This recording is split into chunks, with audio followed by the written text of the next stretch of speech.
اللہ اکبر اللہ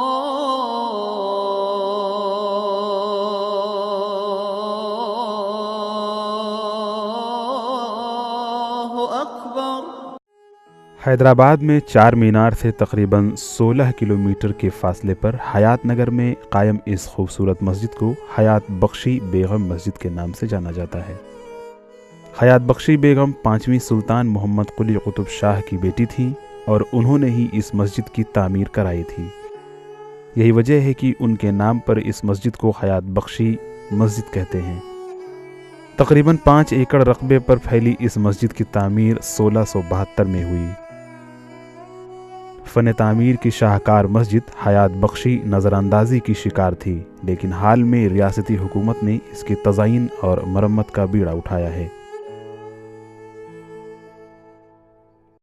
جس جگہ ہم ٹھہرے ہوئے ہیں اللہ کے گھر میں حیات بخشی بیگم کے نام سے مشہور ہے، جامع مسجد ہے، اور یہ قریب 450 برس ہوگا اس کو تعمیر ہوئے، اور الحمدللہ آباد بھی ہے اور اس کی دیکھ بھال بھی اچھی کر رہے ہیں۔ اللہ تعالیٰ جو ہے توفیق دیا ہے یہاں کے مسلمانوں کو کہ وہ دیکھ بھال بھی کر رہے ہیں۔ یہ مسجد آباد بھی ہے اور یہاں دینی مدرسہ بھی ہے، صباحیہ مدرسہ۔ اس مسجد سے متعلق کہا جاتا ہے کہ محمد قلی قطب شاہ کے بیٹے عبداللہ قطب شاہ کا ہاتھی ایک دن اچانک مست ہو گیا اور عبداللہ قطب شاہ کو لے کر دور نکل گیا۔ کہا جاتا ہے کہ جس جگہ ہاتھی پرسکون طریقے سے بیٹھا تھا اسی جگہ بیگم حیات بخشی نے مسجد حیات بخشی کی تعمیر کروائی۔ مسجد کی تزئین کاری کا کام دھیمی رفتار سے جاری ہے۔ سرائے کے 50 سے زائد کمروں کو پختہ کیا جا رہا ہے۔ مسجد کے اندرونی حصے کی بھی تزئین کاری کی گئی ہے۔ مسجد کی چھت سے پانی رستا تھا جس سے دیواریں خراب ہو رہی تھی، اسے بچانے کے لیے اس کی چھت پر ملمہ کاری کی گئی ہے۔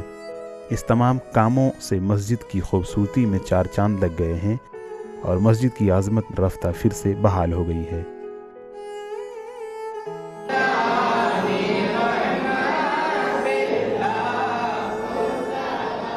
حیدرآباد سے محمد رفیع کی رپورٹ۔